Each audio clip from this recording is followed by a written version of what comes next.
जवार हम करिले मारा मारी, छोटे से बड़ भैनी के रंगदारी।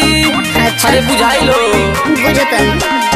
जाने जवार हम करिले मारा मारी, छोटे से बड़ भैनी के रंगदारी।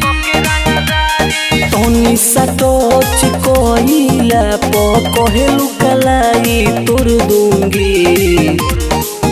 जो बीच बजरिया तूने मेरी पकड़ी भैया, मैं सबको बोल दूंगी।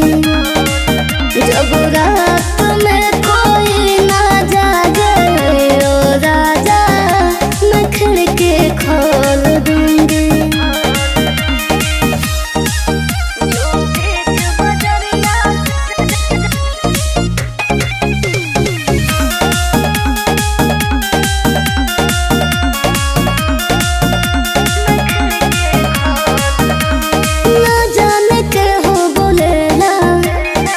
सोझा के हो देखला, विरोधी के काहे करेला, भीतर से कापेला।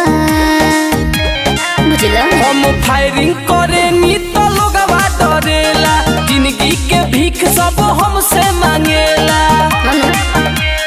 हमरा बारे में नइखे हो पता, कहेलू भंडा फोड़ दूंगी।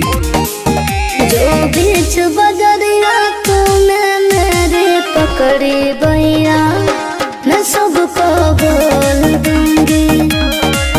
जब रात में कोई ना जागे ओ राजा, मैं खिड़की खोल दूंगी। जो बीच बजरिया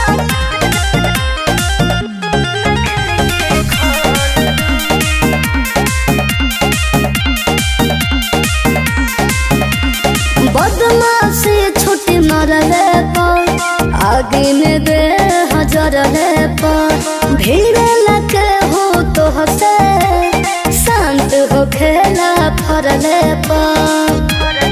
बुझाई केहू लोरेला हमसे तमाजा आवेला, छेरे जवन हमसे साजा पावेला। मोहित राहुल से लेता रूपंगा, कहेलू दर्द पोरे पोरे दूंगी। जो बीच बजरिया तूने मेरी पकड़ी भैया, मैं सबको बोल दूंगी। जब रात